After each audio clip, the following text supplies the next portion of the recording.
Welcome back to Senior Support on Your TV. We're talking today to Anne Munro, and she is the communications manager at the Hastings and Prince Edward Humane Society. And you've told us about the new shelter and that people can go and visit, and you have cat pods, they can watch the cats. Sounds really wonderful. Store on site too. That's just amazing. Now, let's just talk about adopting a pet, because I would think that's one of the main things the Humane Society is wanting to do, is have people come in who want to adopt a pet. That is absolutely true. Yeah, that is the primary reason that we exist, is to find new homes for animals. And there's nothing we like better than to see one of our animals walking out the door. So anyone interested in adopting a pet are obviously welcome to come into the shelter and take a look at the animals. In the case of cats, that is sometimes doesn't give you the full picture, because we always have more cats than we have room for at the shelter. And that's where we make use of our network of foster families. And so sometimes our website is a really good place to start. You can go on, you can take a look at all of the animals we currently have for adoption, and those include the ones in the shelter and the ones in foster care. And then you can take a look at the adoption form and fill it out online or print it out, and it will give you a good idea of the kinds of things we're looking for in new pet owners. Mm-hmm. And how many animals do you place in a month or a year? Of course it varies quite a bit. I would say, I mean, it's over 100 typically in a month.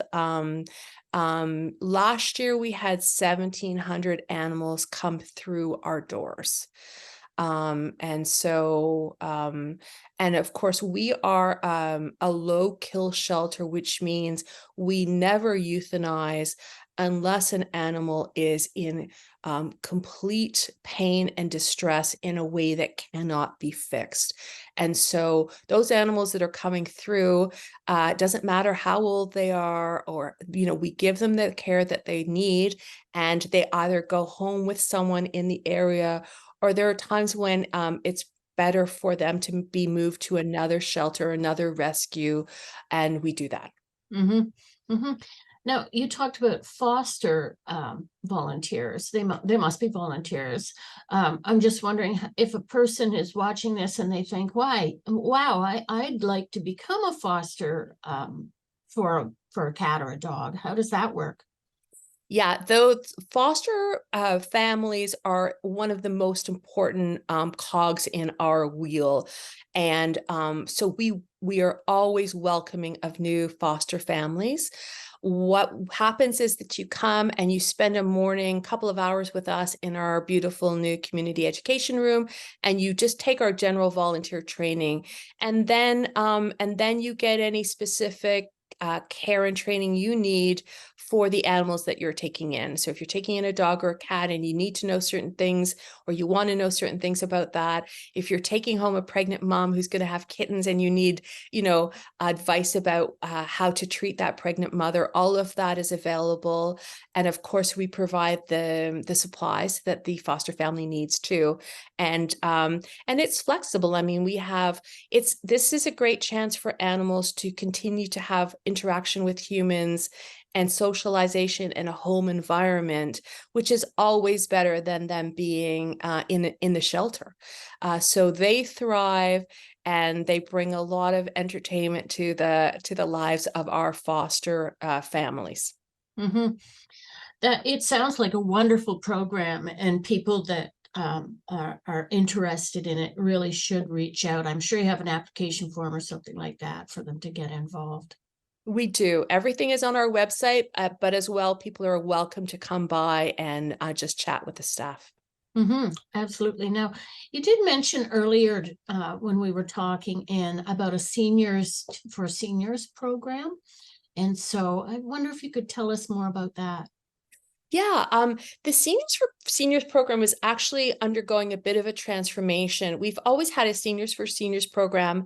What what it has meant so far is that certain senior animals are available for adoption either at a reduced rate or for free to senior adopters.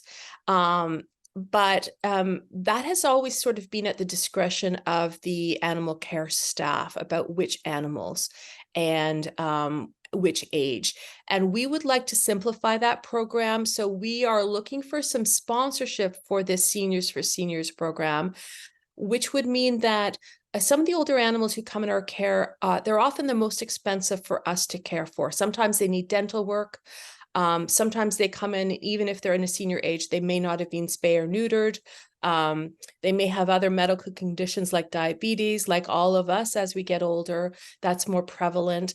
And so we are looking for sponsorship that would allow us to do all of the medical treatment necessary for these animals so that we could offer all animals who are over 6 years of age free of charge to all seniors over 60. That's our goal, and that's something we would like to have happen before the end of the year.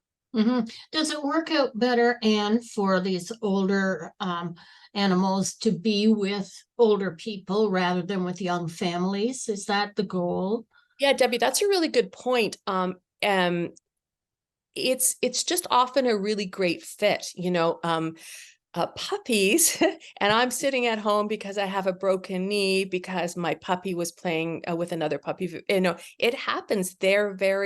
Puppies can be very rough, and then they can be misbehaved. And senior animals sometimes are perfect. They're calm, they're gentle, and that's a really nice thing, I think, for some seniors not to have to go through the terrible twos and the terrible teens of animals. Yes, well, puppies can be rambunctious. I always think a dog is a puppy till it's about 2, and then they start to settle down, and that can be a very long wait. Right. It absolutely can. Yeah. And cats as well, cats get mellow and they get calm and sometimes they get more affectionate as they get older, and that's really, it's a lovely time, and it's a lovely feeling, I think, to offer a second life to a senior animal.